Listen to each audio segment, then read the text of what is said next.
You only clock on your phone in the half-light, heart racing, chasing a deadline, scrolling for signs that you're alright. You only bite back the words in your throat, take on the weight of the whole boat, silence that shakes like a high note. Thank you for following it, even when you're tired, when the fear won't quit.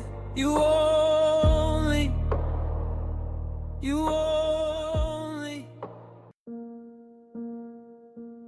Those who've experienced trauma is chemically different than the brain of those who haven't, which is why those with PTSD and CPTSD are technically considered neurodivergent. Unlike most neurodivergent conditions, PTSD and CPTSD are acquired forms of neurodiversity, which means that it manifested as a response to a traumatic event. Trauma impacts your body to such a large degree that it physiologically changes your brain's chemistry and communication, which impacts the function of your amygdala, your emotional processing center, your hippocampus, your memory and learning center, and your prefrontal cortex, your attention and behavior center. This is why common symptoms of PTSD or CPTSD include brain fog, difficulty with concentration, mood swings, difficulty switching tasks, irritability, impatience, difficulty regulating emotions, difficulty making decisions, impulsivity, and anxiety, all of which are representative of neurodiversity.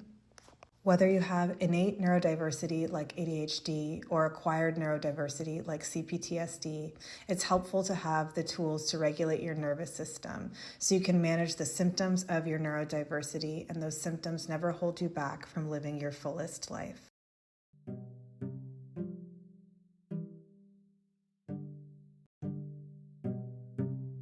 That kicks off this tale of neurodivergence, everyone. You only listeners, we need followers. If you're listening to this right now, please hop on Spotify or your listening platform and follow us. This episode today is going to be based on PTSD and CPTSD. The Body Keeps the Score by Bessel Kolk. You have to check that book out, everyone. It's the best. And Complex PTSD, From Surviving to Thriving by Pete Walker. Welcome back, followers. This is your host, Lo Jackson, and this is the You Only Podcast. I hope you loved our last episode on sleep and restoration. I had a family member. He used to run around the bed to catch up on sleep. If you're binge listening right now, stay with me because tonight we're shifting from rest into survival. Tonight we are comparing PTSD and complex PTSD, not to divide suffering, but to understand it more. Because online right now, there's a lot of videos out there about PTSD and CPTSD calling them the same, and they are not. There are actually two frameworks that guide us, one rooted in neuroscience, one rooted in developmental trauma. PTSD is post-traumatic stress disorder, formerly recognized in the DSM-5, which that's my audience's homework, is to find out what the DSM-5 is. It develops after exposure to actual or threatened death, serious injury, or sexual violence. And a lot of you know what that's about. And I'm sorry you had to go through that. I'm sorry you're dealing with that. It's unfortunate because I'm dealing with it too. Its symptoms fall into four clusters: intrusion, avoidance, negative mood, and cognition shifts, and hyperarousal. Intrusion means flashbacks, nightmares, and involuntary distressing memories. Avoidance means steering clear of reminders, conversations, or environments connected to the trauma. And that's part of my problem is in my lifetime, I had to protect family members, so I had to constantly go back into the war zone. You only. Here's Pete Walker on fight response.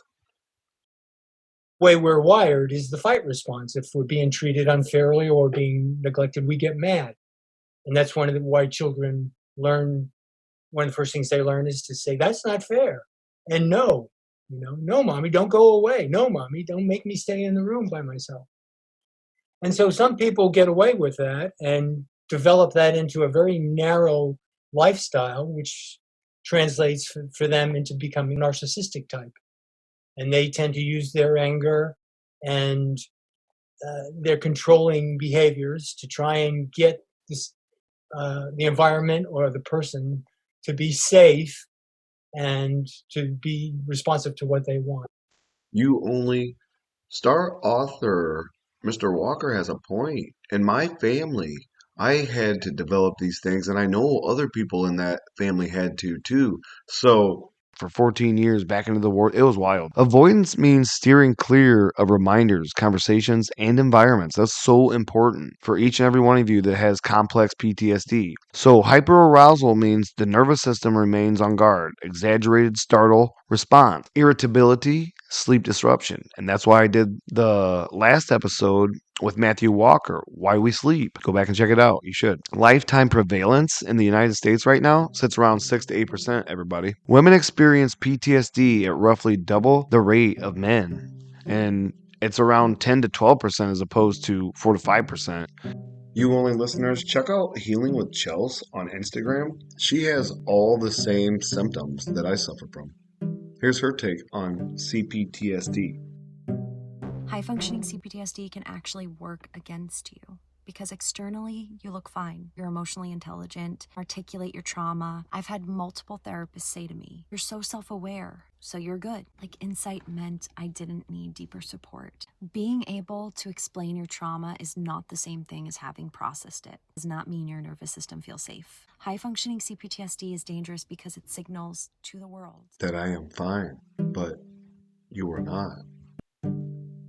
If you suffer from CPTSD, check out Healing with Chels on Instagram. She's very informative and really goes deep into what she suffered from and understands it well. And I do too, and that's why we're here. Now we step into complex PTSD, often called CPTSD. CPTSD is recognized in the ICD-11, which that's part of your homework. Find out what the ICD-11 is, but not formally listed in the DSM-5. The structural omission creates a form of diagnostic gatekeeping, and that's a huge term right there, gatekeeping. Not malicious, but systematic. CPTSD includes all core PTSD symptoms, everyone, but it adds 3 disturbances in self-organization, emotional dysregulation, negative self-concept, and rational disturbance. Here is the simplest comparison. PTSD is often event-based. CPTSD is pattern-based. PTSD often follows a discrete trauma such as combat, assault, or an accident. It could be a car accident. CPTSD follows prolonged, repeated interpersonal trauma such as childhood abuse, neglect, or coercive control. And that's what I had to go through for 14 years was child abuse, neglect, and coercive control. Because the repetition for 14 years was abuse, silence, abuse, silence. And if I dare speak out, the whole family would crumble and wouldn't believe me because they had created a hierarchy they still keep to this day. It's crazy. That's why I don't go around them. PTSD says something terrible happened. CPTSD says something terrible kept happening. Both conditions show amygdala hyperactivation in the brain imaging studies. Both often show reduced medial prefrontal cortex regulation and hippocampal impact. But CPTSD frequently alters identity development. And that's important. It alters identity development itself because trauma occurred during formative years. Ages 3 to 4, that's the domestication time. If you were to ask that child a question, like a color question, when they would tell you the truth. If the color was purple and you said it was blue, they're like, no, it's purple. Adverse childhood experience research shows that an ACE score of 4 or more dramatically increases risk of depression, substance use, and chronic disease, which I've never had chronic disease, but depression and substance use, definitely. But approximately 60% of men and 50% of women report at least one traumatic event in their lifetime. Chronic developmental trauma, however, predicts more complex psychiatric outcomes. Psychiatric, your mind. Now we address overlap with borderline personality disorder because emotional instability, fear of abandonment, identity disturbance, and rational vitality appear in both CPTSD and borderline personality disorder. Studies indicate 70 to 90% of individuals diagnosed with BPD report significant childhood trauma histories. And that's me. And that's why in the beginning, they told me that I had a disease called dysthymia. I turned 18 and I wanted help because I knew something wasn't right. And they then did away with that diagnosis. So I never got re-diagnosis for 20 years. But anyways, the difference lies in structure and origin. BPD is classified as pervasive personality pattern across contexts beginning by early adulthood. CPTSD is explicitly trauma-rooted and includes trauma re-experiencing symptoms. And I go through it all the time of feeling fear, shame, guilt with people about anything, and it's terrible.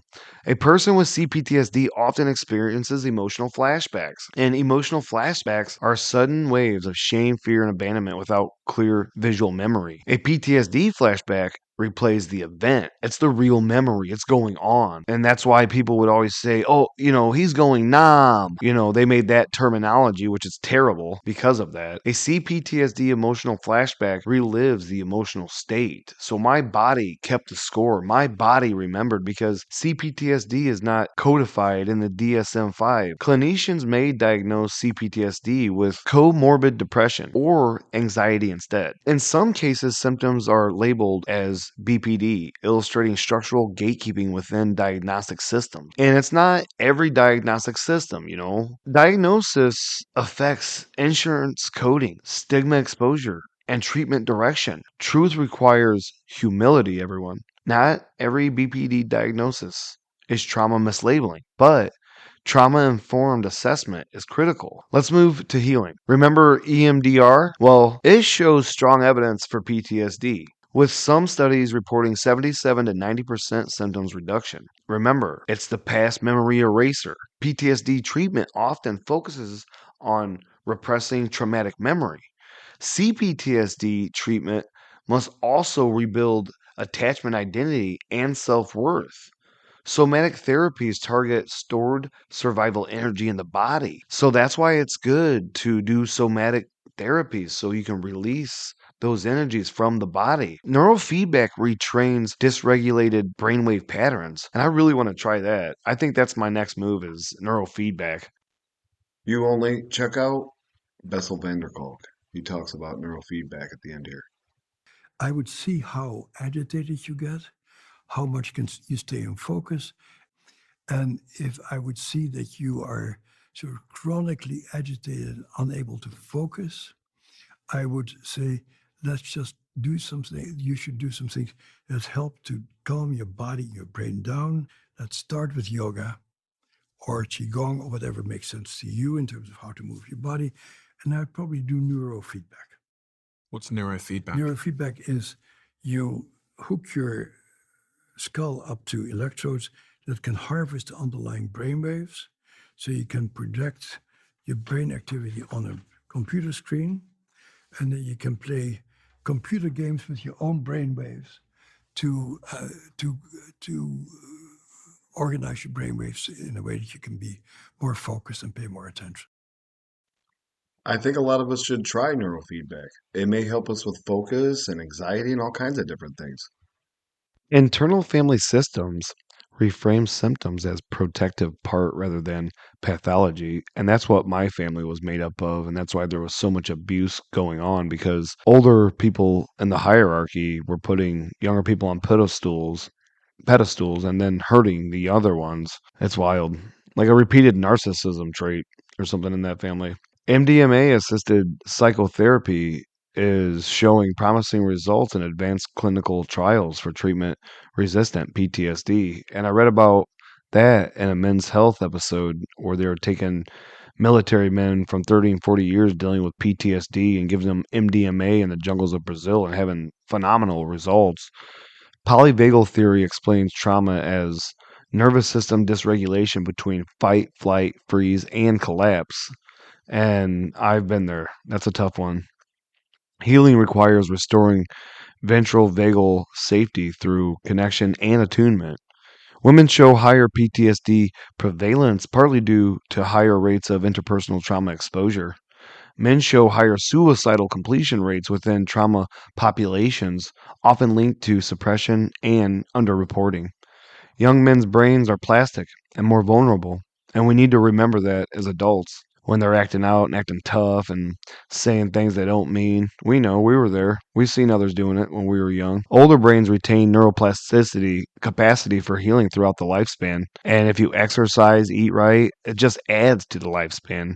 Spiritually, scripture reportedly demonstrates comparison towards the crushed in spirit. Elijah collapses in exhaustion and despair and is met first with rest and nourishment, not rebuke. And this has to do, in that time, I believe that Elijah was in the times of hypocrites, and that is why the Hippocratic Oath came about. You know, what you put in your mouth is your diet, and the word diet comes from the Greek.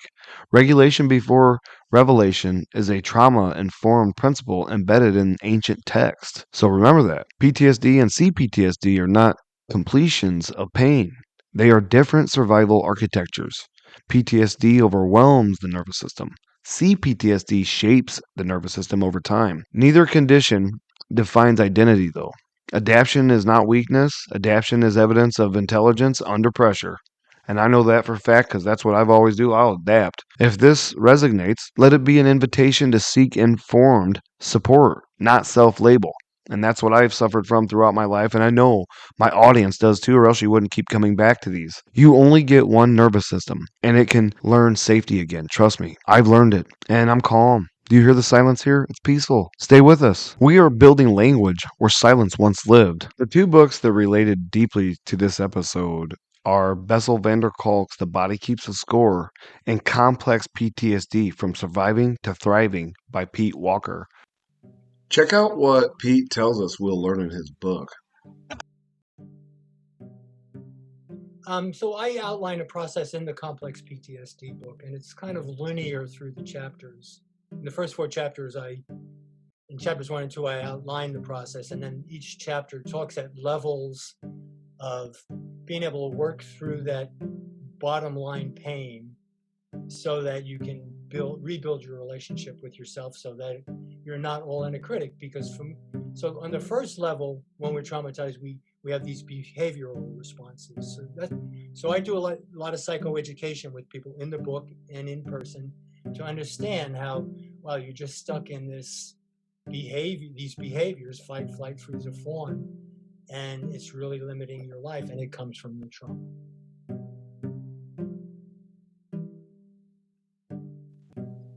Pete explains how we can use the book as a tool to get through that bottom line pain, everyone. Find it, get it, use it. These two books work beautifully together for every one of you. One explains trauma in the brain and body. Van der Kolk focuses heavily on neuroscience, brain imaging, ACE studies, somatic memory, and imaging treatments like EMDR, neurofeedback, yoga, and trauma-informed therapy. This gives yourself the biological legitimacy. Trauma is measurable, observable, and treatable, everyone. My favorite is neuroscientist Bessel van der Kolk. Trauma is something that happens to you that makes you so upset that it overwhelms you. There is nothing you can do to stave off the inevitable because you are unable to function in the face of this particular threat. But the trauma is not the event that happens, the trauma is how you respond to it. One of the largest mitigating factors against getting traumatized is who is there for you at that particular time. When, as a kid, you get bitten by a dog, it's really very scary and very nasty. But if your parents pick you up and say, "Oh, I see that you're really in bad shape, let me help you," that dog bite doesn't become a big issue because the foundation of your safety has not been destroyed. I think a lot of us should try neurofeedback. It may help us with focus and anxiety and all kinds of different things. Bessel van der Kolk said, "Who is there for you?" Remember the Alice in Wonderland effect? L. Ron Hubbard's theory. When trauma occurs, we look for structure and order. So the first thing we hear from someone, we usually believe.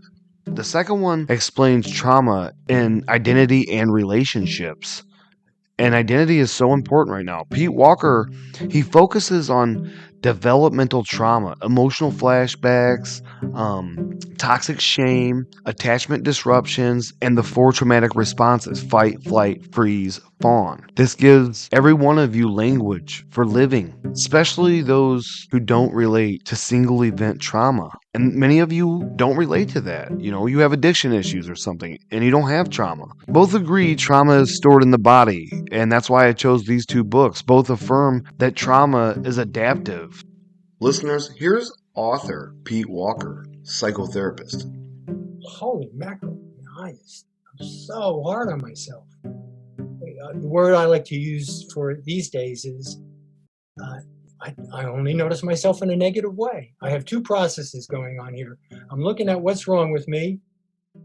If I'm a fight type or a freeze type, I'm also looking at what's wrong with the world. And that's all I see, total negative noticing. And then I expand that into myself, noticing myself in a negative way. Remember, audience, negative self-talk can be alleviated through breath, reframing whatever it is with compassion. Reading The Body Keeps the Score, alongside Complex PTSD from Surviving to Thriving, creates a complex map of trauma. One explaining what happens in the body and brain, the other explaining what happens to identity and relationships. Kolk proves the neuroscience, how trauma reshapes the amygdala, disrupts the prefrontal cortex, fragments memory, and lodges itself in the nervous system, everyone. And Walker proves the lived language, emotional flashbacks, toxic shame, attachment wounds, and the fight, flight, freeze, and fawn responses that form in prolonged developmental trauma.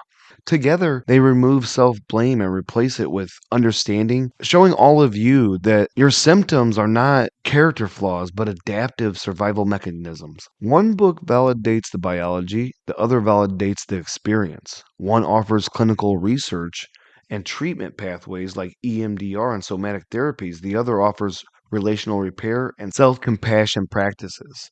When read together, they help a person move from what is wrong with me to what happened to me and how do I heal. Until next time. You only see every crack as a fault line. Talk to yourself like a landmine, ready to blow at the wrong time. But maybe every bruise is a headline, telling the truth that you hide behind. Learning to love